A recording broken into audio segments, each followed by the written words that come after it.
அவங்களும் வந்துட்டோம்.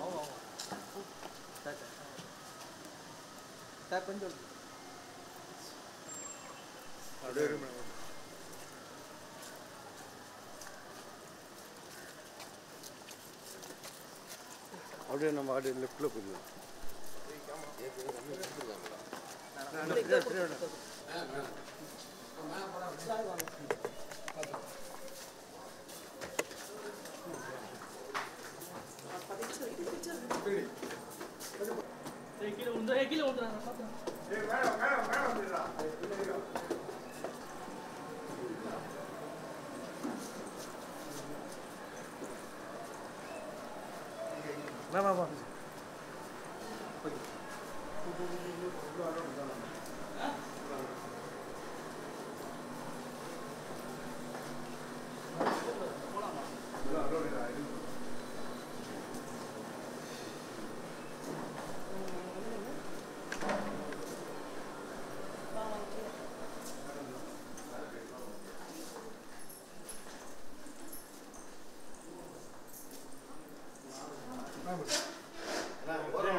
பேசும்போது கொஞ்சம் பேசுவோம்.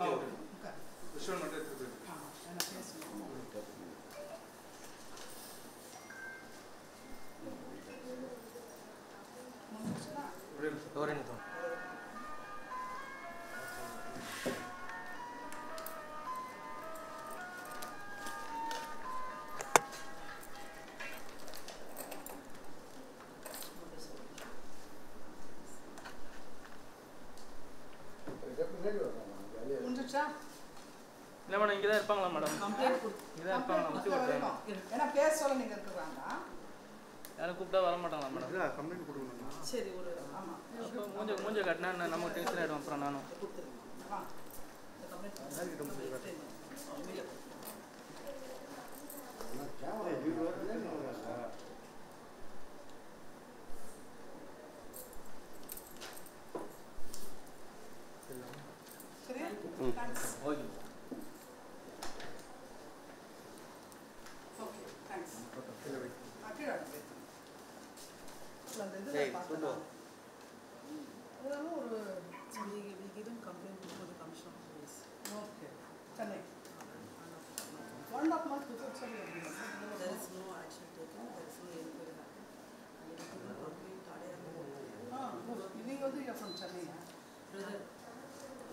கொஞ்சம் கதை முடியும்.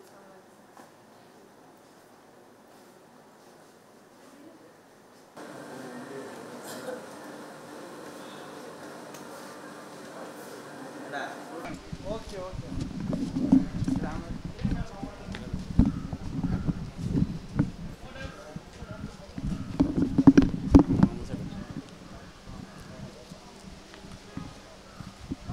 இன்றைக்கு தமிழக மகளிர் ஆணையத்திடம் ஜாய் கிறிஸ்டில்லா என்னோட கிளைண்ட்டு, அவங்க மாதம்பட்டி ரங்கராஜ் என்பவர் தன்னை திருமணம் செய்து தனக்கு ஒரு குழந்தையை கொடுத்துவிட்டு என்னை ஏமாற்றிவிட்டு சென்று விட்டார் என்ற ஒரு கம்ப்ளைண்ட்டு, சீட்டிங் கம்ப்ளைண்ட்டு கமிஷனர் ஆஃபீஸில் கமிஷனரை சந்தித்து 1.5 மாதத்துக்கு முன்னாடி கொடுத்துருந்தோம். அந்த கம்ப்ளைண்ட்டோட நிலவரம் இன்றைக்கு வரையும் அந்த கம்ப்ளைண்ட் எங்கே இருக்குன்னே தெரியல. 1.5 மாதத்துக்கு முன்னாடி கொடுத்த கம்ப்ளைண்ட்டு இதுவரையும் கூப்பிட்டு விசாரிக்கவே இல்லை. அதுக்கு பதிலாக அடையாறுலேருந்து ஃபோன் பண்ணி, அடையாறு ஸ்டேஷன்லேருந்து ஃபோன் பண்ணி, எங்கள் ஜூரிஸ்டிக்ஷனில் இது வரலைங்க, எங்களுக்கு இந்த கம்ப்ளைண்ட்டை சொல்லியிருக்காங்க விசாரிக்க சொல்லி, ஆனால் எங்கள் ஜூரிஸ்டிக்ஷனுக்கு வரல அப்படின்னு ஜாய்கிட்ட சொல்லியிருக்காங்க. அதே போல் திருவான்மூரில் போலீஸ் ஸ்டேஷன்லேருந்து ஃபோன் பண்ணி எங்கள் ஜூரிஸ்டிக்ஷனுக்கு வரல அப்படின்னு சொன்னாங்க. அப்புறம் நீலாங்கரை போலீஸ் ஸ்டேஷன்லேருந்து ஃபோன் பண்ணி எங்கள் ஜூரிஸ்டிக்ஷனில் வரல.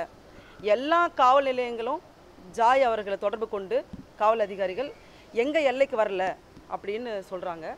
கமிஷனர் ஆஃபீஸில் கொடுத்த கம்ப்ளைண்ட்டு எந்த எல்லைக்கு வருது, எந்த காவல் நிலையத்துக்கு வருதுன்றது கமிஷனர் ஆஃபீஸில் இருக்கவங்களுக்கு கண்டிப்பாக தெரியும். ஆனால் சரியான காவல் நிலையத்துக்கு அவங்க அனுப்பலை, நடவடிக்கையும் எடுக்கலை, எந்த ஒரு விசாரணையும் தொடங்கப்படலை. அதன் பின்பாக 1000 லைட்டில் இருக்க க்ரைம் அகெயின்ஸ்ட் விமன் அந்த செல் பார்க்குற டெப்டி கமிஷனர் அவங்கக்கிட்ட ஒரு கம்ப்ளைண்ட் கொடுத்துருந்தோம். அவங்க ஒரு 4 நாள் கழித்து அந்த கம்ப்ளைண்ட்டை கூப்பிட்டு விசாரித்தாங்க ஜாய் அவர்களை. காலையில் 10 மணிக்கு கூப்பிட்டு தொடங்கின விசாரணை சாயந்தரம் 5 மணி வரை அந்த விசாரணை போச்சு. ஒரு ப்ரெக்னென்ட் விமன்னு தண்ணி கூட கொடுக்க முடியாத ஒரு சூழலில் அங்கே இருந்தாங்க காலையிலேருந்து சாயந்தரம் வரையும். விசாரணை முடிந்த பின்பாக நாங்கள் யாருக்கு எதிராக கம்ப்ளைண்ட் கொடுத்தோமோ அவரை கூப்பிட்டு விசாரித்தாங்களான்றது எங்களுக்கு இன்ன வரையும் தெரியாது. ஆனால் ஊடகத்து மூலமாக எங்களுக்கு தெரிய வந்தது என்னென்னா, அவரை கூப்பிட்டு அந்த மாதம்பட்டி அவர் ரங்கராஜை கூப்பிட்டு விசாரித்ததாகவும், அவர் வெளியில் போகும்போது லைட்டெல்லாம் ஆஃப் பண்ணி பின்னாடி கேட்டு வழியாக ஊடகத்துக்கு யாருக்கும் தெரியக்கூடாது என்பதுக்கு அமைச்சா மாதிரி எங்களுக்கு ஒரு தகவல் கிடைச்சிது.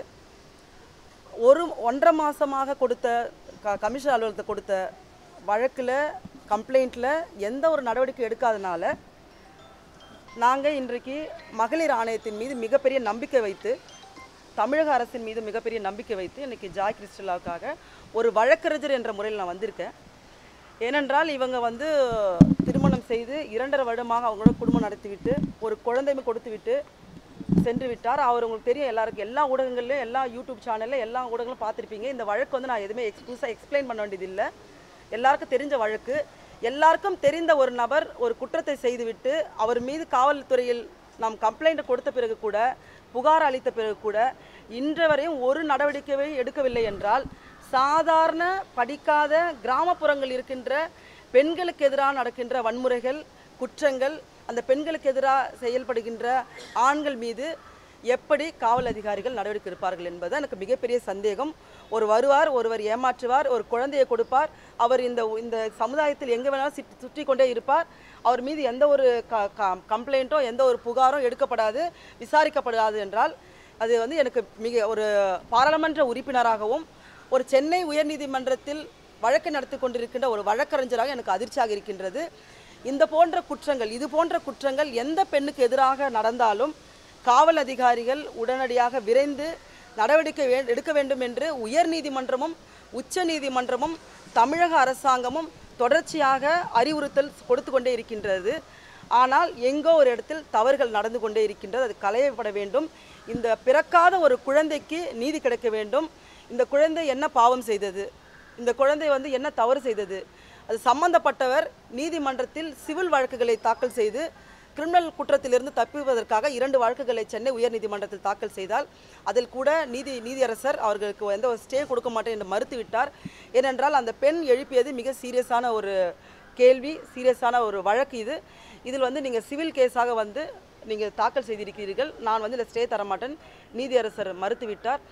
அந்த அடிப்படையில் இன்றைக்கு நாங்கள் மகளிர் ஆணையத்தை வந்திருக்கோம். ஏன்னா இவங்க ப்ரெக்னென்சியோட அட்வான்ஸ் ஸ்டேஜில் இருக்காங்க. குழந்தை எந்த நேரத்துக்கு பிறக்கின்ற ஸ்டேஜில் இந்த குழந்தை இந்த உலகத்துக்கு வரும்போது தன் தகப்பன் யார் என்பது தெரியாத ஒரு சூழல் இந்த தமிழகத்தில் நடக்கக்கூடாது. இந்த பூமி என்பது பெண்களை பாதுகாக்கின்ற போற்றுகின்ற ஒரு தமிழகம். இங்கே இருக்கின்ற ஒவ்வொரு பெண்ணையும் பாதுகாக்க வேண்டியது எல்லாரோட கடமையும் கூட. பெண்களுக்கு எதிரான வழக்கு எதுவாக இருந்தாலும் 3 மாதத்தில் விசாரித்து அதை முடித்து வைக்க வேண்டும்னு தமிழக அரசு வந்து ஏற்கனவே சொல்லியிருக்காங்க. அப்படி இருக்கும் பொழுது காவல்துறை இதில் இந்த அளவுக்கு மெத்தனம் காட்டுறது எனக்குமே ஒரு அதிர்ச்சியாக தான் இருந்துச்சு. ஏன்னா நான் வந்து 25 வருடமாக வழக்கறிஞராக சென்னை உயர்நீதிமன்றத்தில் பணிபுரிந்து கொண்டிருக்கின்றேன். ஒரு காவல் நிலையத்தில் அணுகி ஒரு கம்ப்ளைண்ட் கொடுத்தோம், நான் காலையில் நம்ம கம்ப்ளைண்ட் கொடுக்கணும்னா சாயந்தரத்துக்குள்ளே சம்பந்தப்பட்டவர்களை அழைத்து விசாரிப்பார்கள், வரவில்லை என்றால் சம்மன் அனுப்புவார்கள். இதுதான் நடைமுறையாக இருந்தது. ஆனால் இந்த வழக்கில் கம்ப்ளைண்ட் கொடுத்து இன்னும் 1.5 மாதங்கள் ஆகிவிட்டது. எந்த ஒரு நடவடிக்கையோ குற்றவாளி தவறு செய்ய எடுத்தவரை கூப்பிட்டு விசாரிக்கவே இல்லை. அவருக்கு ஒரு விஐபி ட்ரீட்மெண்ட் தராங்களோன்ற ஒரு எண்ணம் இருக்குது. இன்னொன்று, ஜாயோட வழக்கு மட்டும் கிடையாது, ஜாய்க்கு வந்து தொடர்ச்சியாக பெண்கள் வந்து அவங்களுக்கு நிறைய பேர் வந்து தொடர்பு கொண்டுட்டு இருக்காங்க, என்னையும் தொடர்பு கொள்கிறாங்க. அவர் மாதம்பட்டி ரங்கராஜ் அவர்கள் வந்து நிறைய பெண்களை இதை போன்று ஏமாற்றி விட்டார் என்ற 10க்கும் மேற்பட்ட பெண்கள் எங்களை அணுகியிருக்கிறார்கள். அதையும் நீதிமன்றத்தில் நாங்கள் வந்து கொடுக்க போகின்றோம். அந்த ஆவணத்தெல்லாம் சேகரித்து இருக்கின்றோம். அந்த பெண்களும் இவர் மீது கம்ப்ளைண்ட் கொடுக்க முன்னுக்கு வர தயாராக இருக்கின்றார்கள். அவங்க உடனடியாக விசாரிக்கிறேன் என்று சொல்லியிருக்கிறார். நன்றி. அது அப்படிலாம் எனக்கு தெரியல. ஆதாரங்கள் எல்லாம் நீதிமன்றத்துக்கு கொடுக்கப்பட்டிருக்கிறது. விமன் கமிஷனில் கொடுத்துருக்கோம், சென்னை கமிஷன் ஆஃபீஸில் கொடுத்துருக்கோம். அதை தாண்டி சென்னை கமிஷன் ஆஃபீஸில் கொடுத்த கம்ப்ளைண்ட்டுக்கு ஒரு ரிமைண்டர் கம்ப்ளைண்ட் கூட நம்ம டிஜிபிக்கு அனுப்பிச்சிருக்கோம், அடையார் டிசிக்கு அனுப்பிச்சிருக்கோம், திருவான்மியூர் இன்ஸ்பெக்டருக்கு அனுப்பிச்சிருக்கோம். ஏறாத கதவுகளே கிடையாது, தட்டாத கதவுகளே கிடையாது. ஆனால் ஒரு பெண்ணுக்கு எதிரான குற்றத்தை இப்படி ஒரு ஹேண்டில் பண்ணுறது வந்து ஏற்றுக்கொள்ளவே முடியாது. நன்றி. இந்த திருமணம் நடந்திருக்கிறது, திருமணம் நடந்திருக்கின்றது, அதற்கான ஆவணங்கள் எல்லாம் கொடுக்கப்பட்டிருக்கிறது. உங்களுக்கு எல்லாமே ஊடகத்தில் தெரியும் என்ன நடந்துட்டு இருக்கு, நீதிமன்றத்தில் நடந்துட்டு இருக்குன்னு தெரியுது. மற்ற விஷயங்கள் எல்லாம் நீதிமன்றத்தில் பேசுவோம். நன்றி, வணக்கம். தொடர்ச்சியாக ஜாய் அவர்களுக்கு ஒத்துழைப்பு தர எல்லாருக்கும் நன்றிங்க. தேங்க்யூ. நீங்கள் உங்களுக்கு நீங்கள் இந்த வழக்கு தொடர்ந்த பிறகு உங்களை வேற யாராச்சும் தொடர்பு கொண்டு ஏதாச்சும் திருப்பி கொடுக்குறாங்களா, இல்லை வேற என்ன மாதிரி அச்சுறுத்தல் உங்களுக்கு வருது?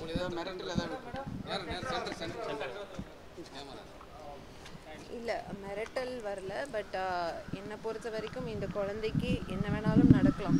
ஏன்னா இப்போது டெலிவரி ஸ்டேஜில் இருக்கேன். அது வந்து ஏன்னா வந்து அவங்க என்ன வேணாலும் அதை பண்ணலாம் அந்த குழந்தைய. ஸோ அதனால் எனக்கும் என் குழந்தைக்கும் என்ன நடந்தாலும் அது மாதம்பட்டி ரங்கராஜ் அவர் தான் பொறுப்பெடுத்துக்கணும்.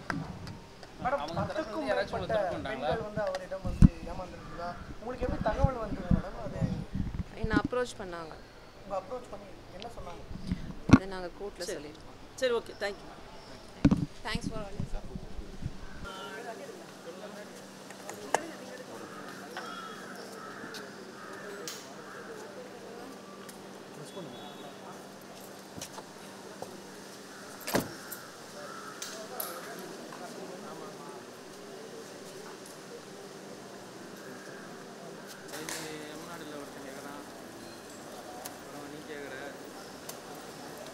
அக்கௌண்ட்